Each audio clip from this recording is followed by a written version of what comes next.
But what you need to do, if you acknowledge that you will struggle, then you can start to look at, well, what do you need to do to enable you to go into that environment and safeguard your senses. And I think that's why this is really important, is because we need to have easy access to these sort of coping strategies in order to enable us to go into a gym.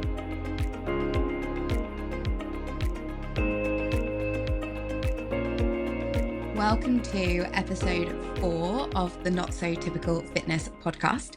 I'm your host, Rhiannon Cooper, and I am here to help make fitness accessible and to help you prioritize your health in a way that works for you. Today, I'm going to talk about anxiety when it comes to going to the gym. And trust me, I know a lot about gym anxiety because even though I'm a personal trainer now, I have and still get anxiety when it comes to going into a gym, especially a new gym, one I haven't been to before. I think it's actually quite normal. Most people will feel nervous when going to a new place that they've never been to before. But when you throw in some neurodivergence into the mix, yeah, it's a lot. It feels like a lot. And it can almost be enough to stop you going on your journey at all. And that's why I want to talk about it today, because sometimes when we try and do something, even if it is for our health, we end up not being able to do it before we've even started. And those are the sorts of barriers that I want to try and eliminate. I want to try and help make fitness accessible. And one of those things is to understand gym anxiety in a way that means you can actually work through it, rather than have it stop you before you even get started. Because you will be fine, but it is scary, and I get that. So feeling nervous before you go to a gym is completely normal. It's not uncommon. There's nothing wrong with feeling nervous before doing something scary. I think that's pretty standard across the board, neurodivergent or not. I think when you're neurodivergent, there are additional considerations that could be sensory overwhelm once you're inside the gym. So some people will say that once you cross that barrier and go into the door, then, you're in and you'll be fine. But the reality is when you're neurodivergent, and even if you're not, if you're extremely anxious, yes, getting through the door is one of the hardest things you will do. But then what? Then what? What next? What happens after that point? And I think that there's a lot of misconceptions. So not only is it hard to get into the gym in the sense of walking through the door, but it's also hard once you're inside to know what to do, where to go, who to ask for help. And there are a lot of unknowns if you've never been into a gym before. There's also a lot of overwhelming stuff going on to the senses. So I have struggles with noise, and I can get very easily distracted if there's a noise happening. That gym anxiety is really common, and actually more people are impacted by it than you probably imagine. Almost everybody I know that has started a fitness journey at some point in their life and they've not grown up around people going to the gym feel this anxiety because it is the unknown. It's also a place where you feel you need to look a certain way. Actually, you don't need to look a certain way at all. I think that there's this misconception that you can only go to a gym if you are slim or muscular, if you obviously work out.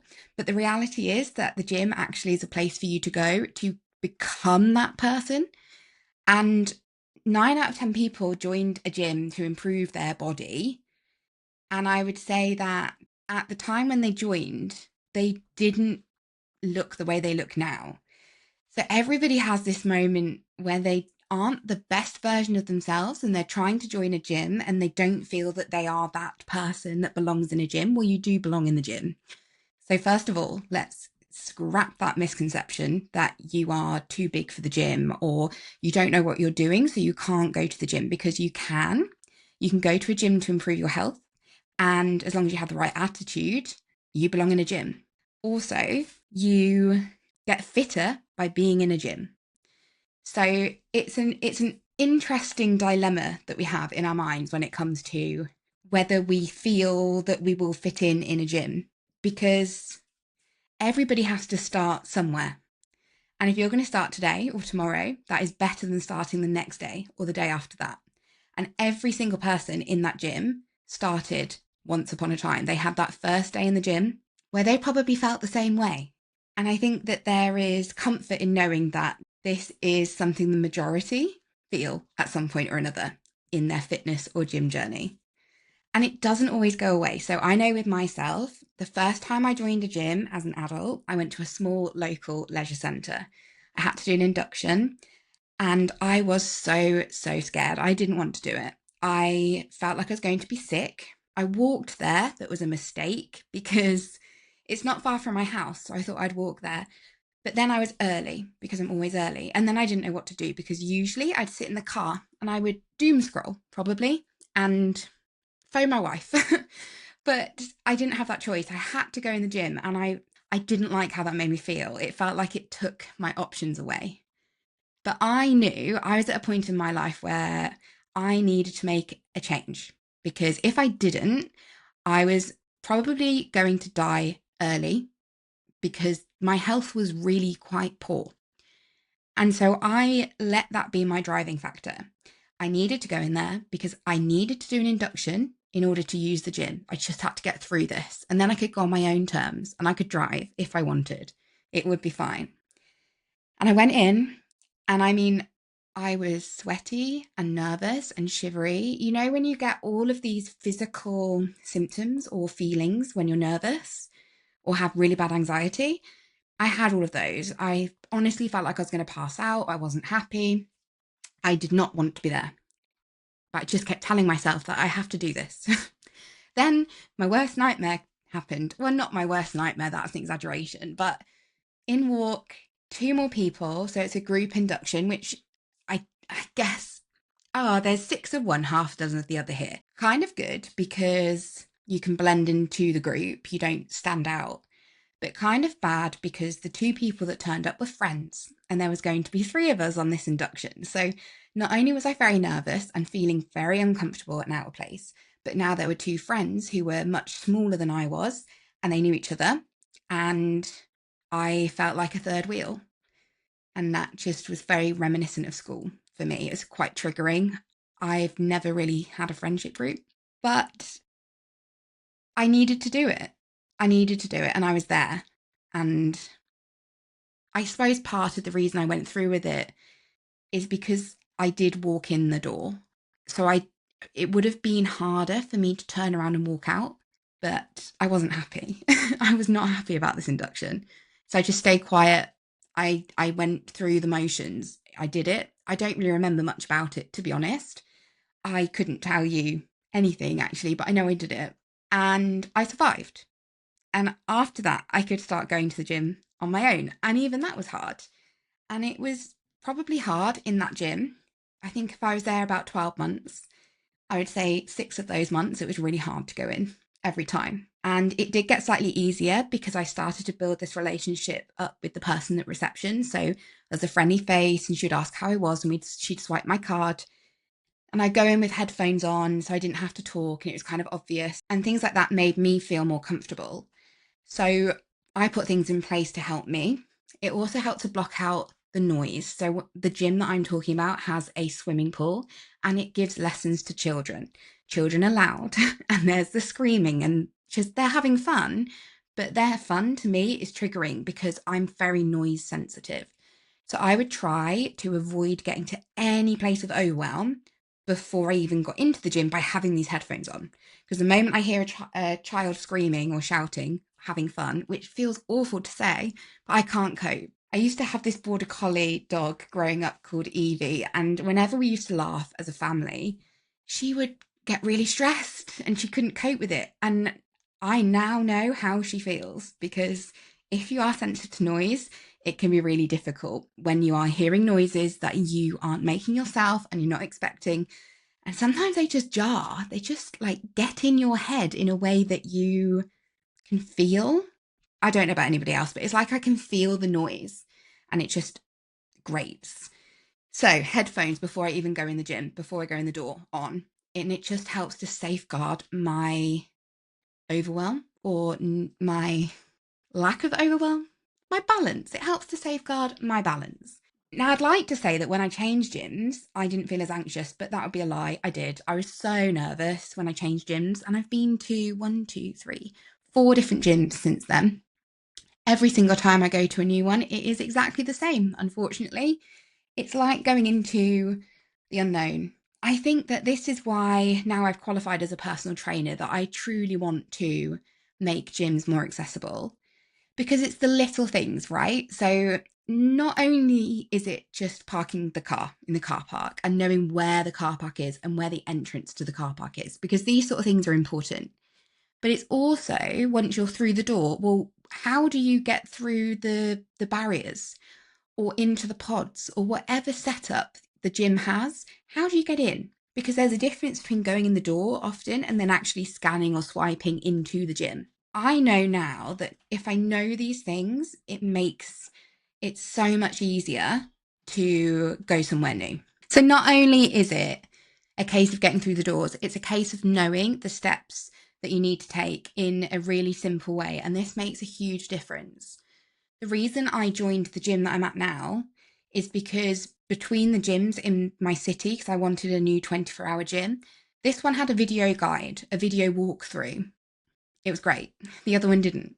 So even though the other one might have been closer, might have been slightly cheaper, this one had a video guide. So I picked it because I felt like at least I knew where things were.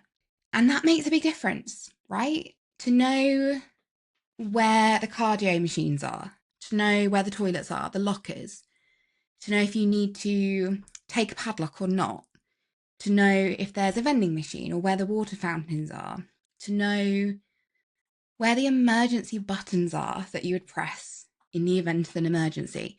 These are things that most neurotypical people do not need to know in advance because they can just work it out when they get there, or they can ask the question to somebody and they can find out the answer. When you're neurodivergent, these things and not knowing make something feel impossible.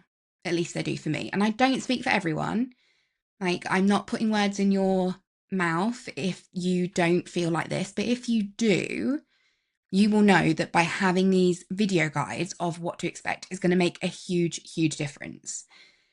And that is why I am an advocate for every gym to have video guides available. You don't need to promote them, but just have them there, because some people are going to find them really, really beneficial. Like that video guide or video walkthrough was the deal maker for me, or the decision maker for me when it came to choosing a gym. It's not just the not knowing. It's also things like the sensory overwhelm that can come from being inside an environment like that. So I'm talking about the fact that gyms are often quite brightly lit, or they'll have LED lighting.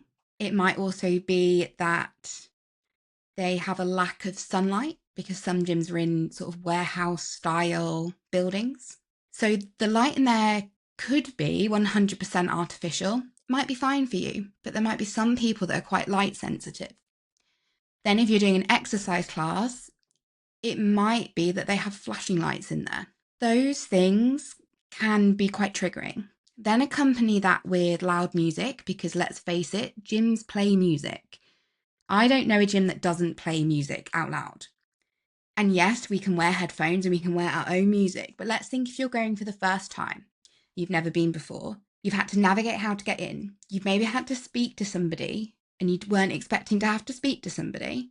And then you're in there and there's this music and it's loud and it's got, so I personally really dislike horns, like jazz and stuff. With those horns, it does something to me. I really dislike it. I'm not saying that gyms usually play jazz, but if it did, that would be quite overwhelming for me. So you have that going on. You might have beeping. So cardio machines in particular, when you're changing the speed on a treadmill, it beeps. Every time you press the button, it beeps. Then if you have somebody running on a treadmill or rowing, you've got the noise of the actual equipment or the noise of their footsteps. Then you might have someone doing some Olympic lifts and dropping a barbell with plates on, and it's going to bang on the floor. These all happening at the same time can be traumatizing, can lead to a meltdown or overwhelm or shut down. Kind of insert whatever coping strategy, or not coping, it's like the opposite. Whatever happens to you in there. That's like worst case scenario, I think. I don't think it could be worse than that. But the fear of not knowing how you will respond in a new environment is enough to stop you going into that new environment. Not only have you got that going on, but then you've also got this innate fear of being judged for not knowing, being judged for how you look like or how you look, because maybe you're not the slimmest, maybe you don't have any muscle, maybe you're really skinny and actually you want to build your body, but you don't fit that stereotypical mold of someone who goes to the gym.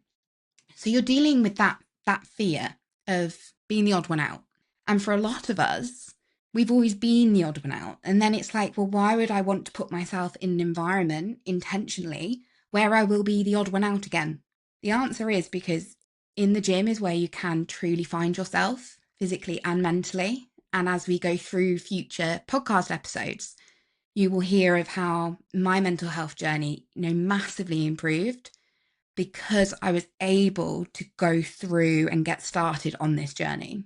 But I think breaking down the reasons behind gym anxiety will help you be able to manage it and to put things in place, because you don't need to be neurodivergent to struggle with your senses. But what you need to do, if you acknowledge that you will struggle, then you can start to look at, well, what do you need to do to enable you to go into that environment and safeguard your senses. And I think that's why this is really important, is because we need to have easy access to these sort of coping strategies in order to enable us to go into a gym, which will enable us to prioritize our health and enable us to get fitter. Now, you don't have to go to a gym to get fitter. I actually did about 3 months of home workouts with a set of dumbbells and a yoga mat that my house rabbits had eaten, because I was too afraid to go to the gym because I didn't know how to even hold a dumbbell. And in my head, I was like, well, I don't want to be somebody that doesn't even know how to hold a dumbbell.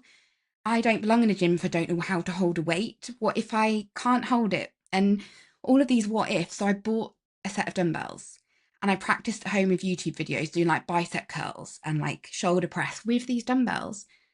I could have just gone to the gym, but I didn't because I couldn't. So what was the coping strategy I put in place in order to enable me to go to the gym?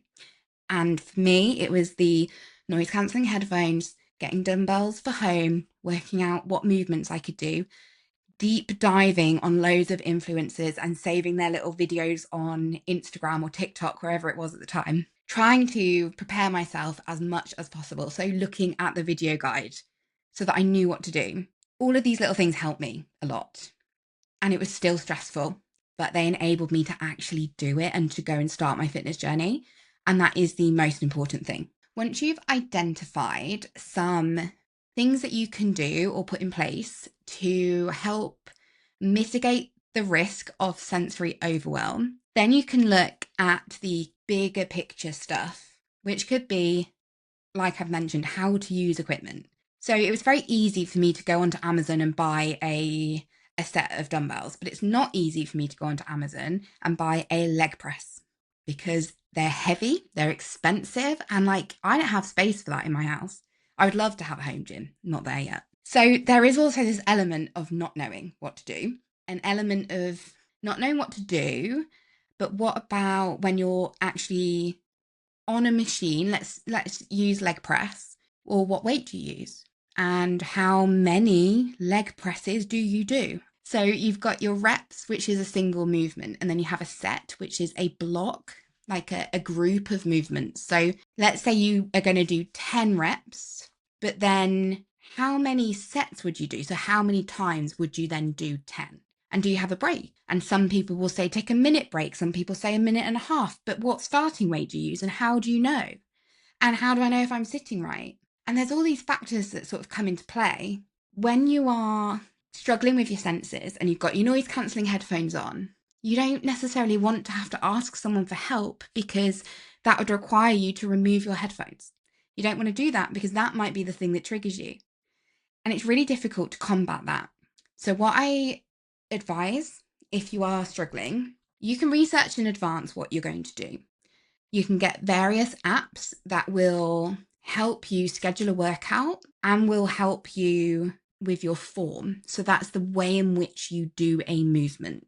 A lot of them will have information video or instructional videos on how to perform the movement.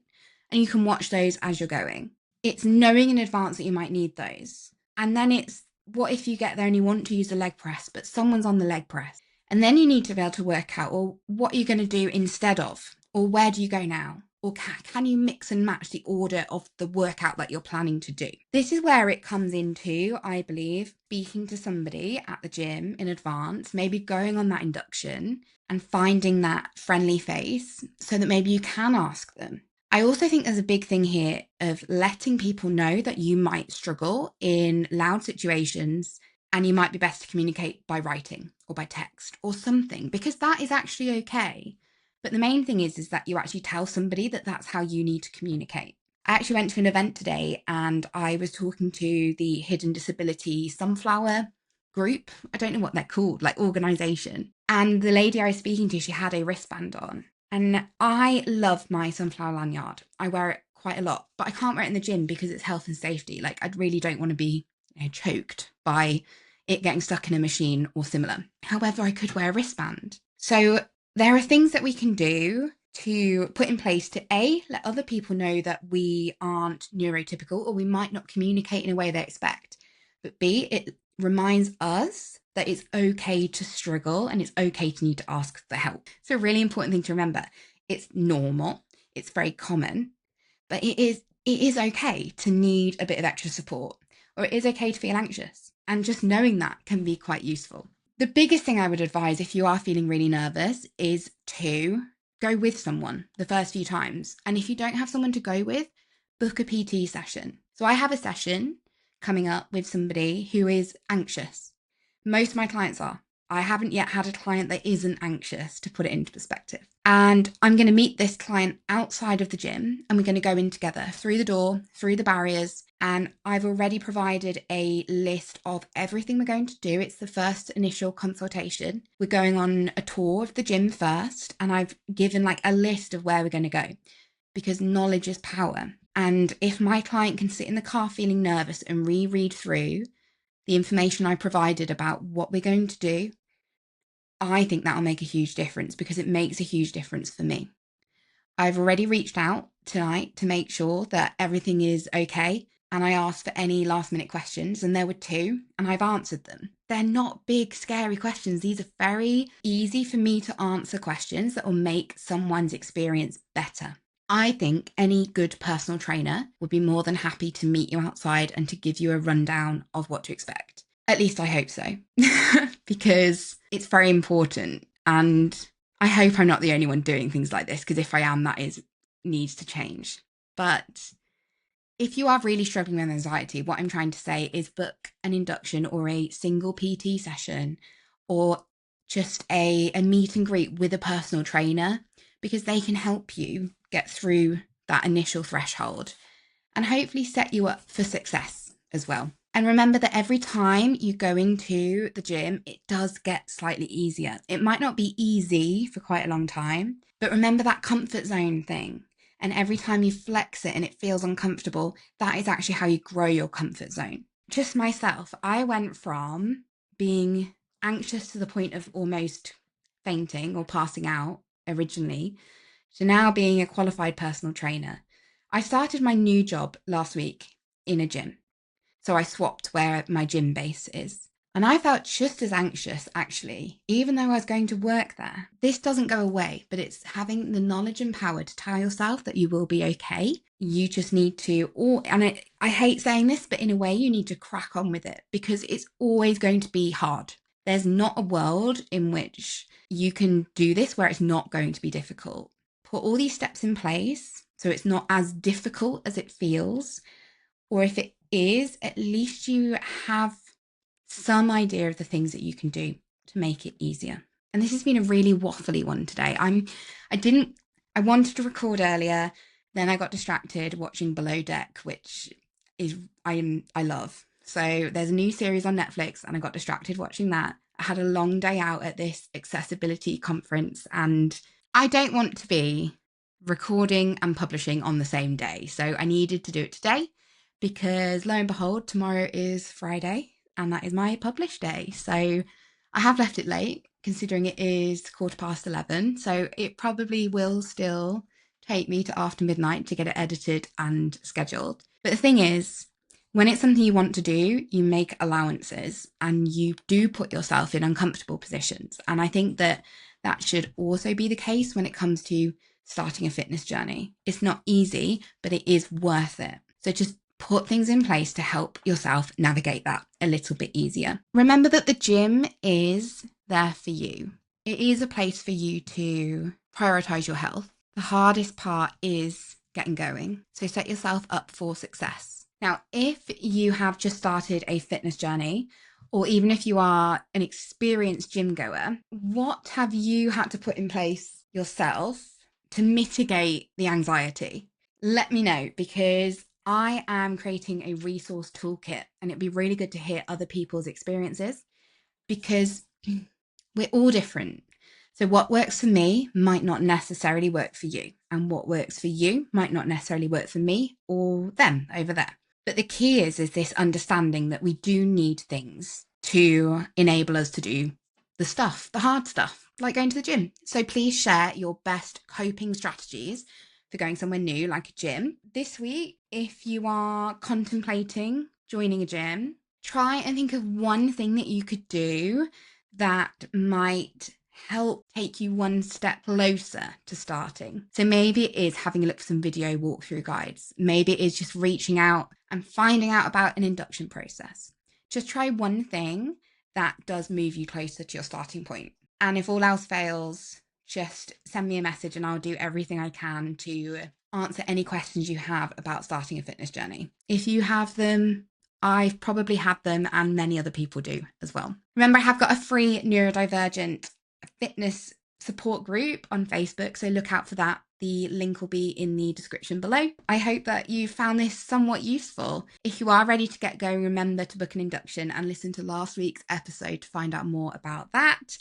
And remember that every little step forward or every small win is worth celebrating. Even if you go to the gym this week and you walk in the front door and you walk out and you can't handle it, actually you still went, which may be progress on the week before. So then this next week, try going in and going a bit further through. Go on a treadmill for 5 minutes. Just see if there's something you can do that is a progression of where you're at. And you got this. You've definitely got this. And I know it is hard because I have most definitely been there and I'm still there. And maybe there's some comfort in that. I cannot be the only personal trainer that also has gym anxiety. So here I am. So I hope this was useful. This is episode 4. We're a month in of the Not So Typical Fitness podcast with me, Rhiannon Cooper. And my story is one of late diagnosis of autism and ADHD. I've got anxiety and depression. And it's been very hard to work out how best to prioritize my own health. I now want to share my knowledge with everyone else because I think fitness should be accessible. And I think that if we can improve accessibility by having video guides of how to swipe in and out of the gym, then every gym should do it, in my opinion. And I hope you agree with me. Have a fantastic day. Go and smash it out the park and listen next week for episode number 5.